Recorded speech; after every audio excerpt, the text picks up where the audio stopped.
अस्सलाम वालेकुम, this is Aamir Rafiq. 5G group of company से मेरा ताल्लुक़। आज मैं आया हूँ लाहौर स्मार्ट सिटी में। यहाँ के सेक्टर ए में ये पार्क मौजूद है।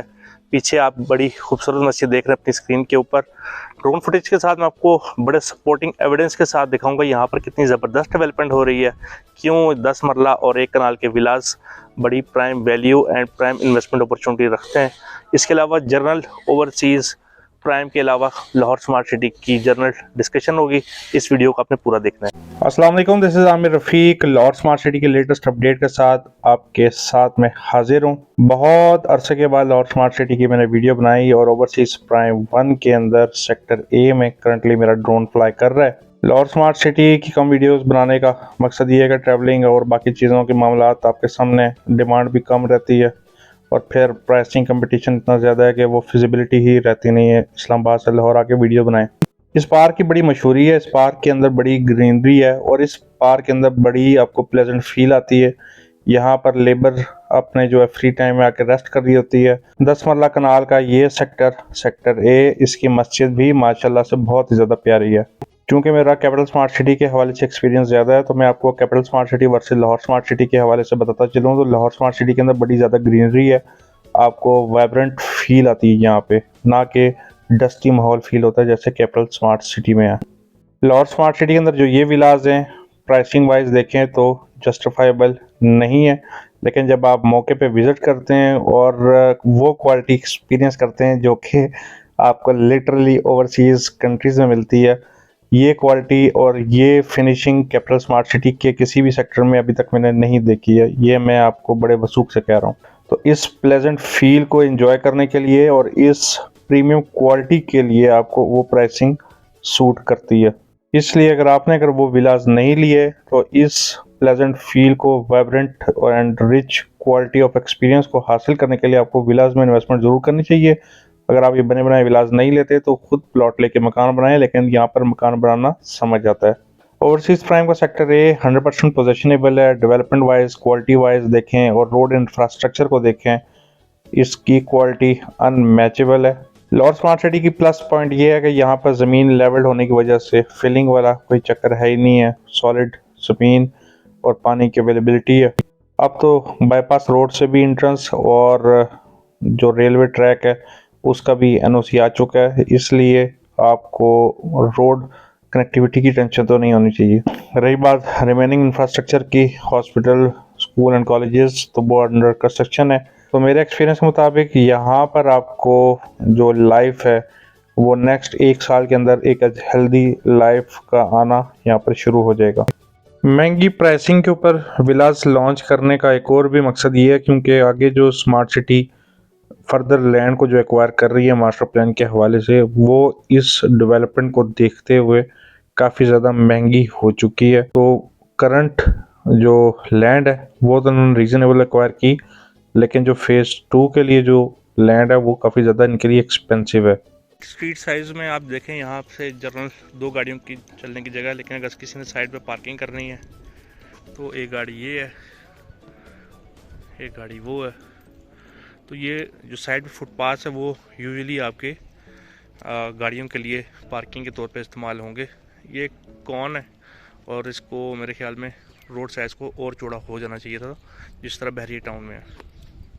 इंफ्रास्ट्रक्चर की आप क्वालिटी को देखें, यहाँ पर ग्रीनरी को आप देखें, इस लग्जरी लाइफस्टाइल को आप देखें और फिर अगर आप यहाँ के प्लॉट्स के रेट्स को देखें, स्पेशली करंट पाकिस्तान के हालात की वजह से रेट्स नीचे आए, ख़ास करके कमर्शियल्स के, तो ये आपके लिए राइट टाइम बनता है इन्वेस्टमेंट का और फ्यूचर लॉन्ग टर्म इन्वेस्टमेंट का। स्पेशली 2.6 मरला कमर्शियल, 6 मरला कमर्शियल, और अगर आप बैलेटेड प्लॉट्स में जा रहे हैं कमर्शियल्स के तो उनका रेट भी नीचे आया है, लेकिन आप बहुत ही रीजनेबल प्रॉफिट्स के ऊपर जाएँ तो 2.6 मरला एंड 6 मरला कमर्शियल्स इस टाइम हॉट फेवरेट है लॉन्ग टर्म इन्वेस्टमेंट के लिए और आपको बिल्कुल उनको कंसिडर करना चाहिए। ये villas as a end user आपको कंसिडर करना चाहिए, ना कि एज ए इन्वेस्टमेंट, क्योंकि ये quality of life specially GT road से डायरेक्ट एक्सेस ओवरसीज प्राइम को हासिल है, तो आपको हर चीज़ एक्सेसिबल रेंज में यहाँ पर मिल रही है। 3.5 मरला आपको लेना चाहिए क्योंकि उसका रेट बहुत ज़्यादा नीचे आया है। जब लॉन्च हुआ था 4 लाख प्रॉफिट से, आज आपको फ्यू थाउजेंड्स के प्रॉफिट्स के ऊपर मिल रहा है। खास करके 2.6 मरला, 6 मरला और 3.5 मरला का रेजिडेंशियल प्लॉट आपको सिर्फ 25% की पेमेंट के ऊपर बैलेटिंग में प्लॉट नंबर भी इशू करके दे रहे हैं और 30% के ऊपर चॉइस सिलेक्शन, तो आपके लिए बहुत ही ज़्यादा गोल्डन अपॉर्चुनिटी है। डॉलर कंटिन्यूसली नीचे आ रहा है, मींस करेंसी आपकी स्ट्रांग हो रही है।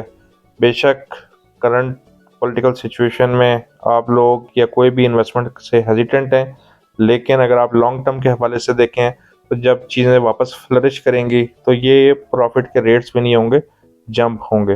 प्रैक्टिकल होकर सोचिए, इमोशनल होकर ना सोचिए, बिल्कुल इन्वेस्टमेंट करें, ये इन्वेस्टमेंट का राइट टाइम है। और अगेन जब चीज़ें वापस फ्लरिश होना शुरू हो जाएं तो प्लीज़ प्लीज़ प्लीज़ इस चीज़ को डिस्करेज करें कि आज पैसे डालें, एक हफ्ते के बाद एग्जिट करें, 15 दिन के बाद एग्जिट करें, 1 महीने के बाद एग्जिट करें। इन्वेस्टमेंट की ड्यूरेशन अपनी कम से कम 1 से 1.5 साल की जहन में रखें और आइडियली पोजीशन के तक अपनी इन्वेस्टमेंट की ड्यूरेशन रखें, क्योंकि लॉजिकली प्रैक्टिकली इन्वेस्टमेंट होती वही है जिसको ऑर्गेनिक किसी वजह से ग्रोथ मिले। पिछले 2-3 सालों में ये अजीब कॉन्सेप्ट आया है कि बगैर किसी वजह के सोसाइटी का प्रॉफिट चढ़ गया, बगैर किसी वजह के रेट गिर गया, और कमाया किसने है? डीलर्स ने, इन्वेस्टर्स ने, जिनको सोसाइटी ने चलाया है। इस स्कीम का आपने बिल्कुल बॉयकॉट करना है, हिस्सा नहीं बनना और अपनी इन्वेस्टमेंट को लॉन्ग टर्म प्रैक्टिकल लेकर चलना है।